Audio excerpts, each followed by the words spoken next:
How to link Bank of America business and personal account. Hello everyone, welcome to the channel and let's get right into this quick and easy tutorial.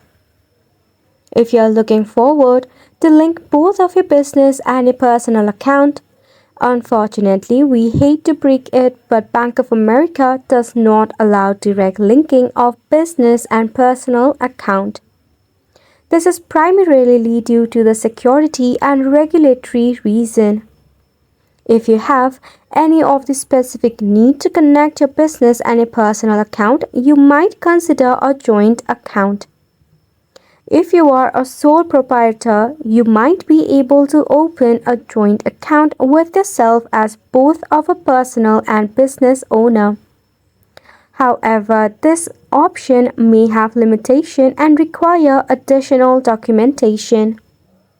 You can use some of the third-party financial management app that can help you track multiple accounts, including business and personal ones. This app may not have direct integration with Bank of America, but they can provide a consolidated view of your finances.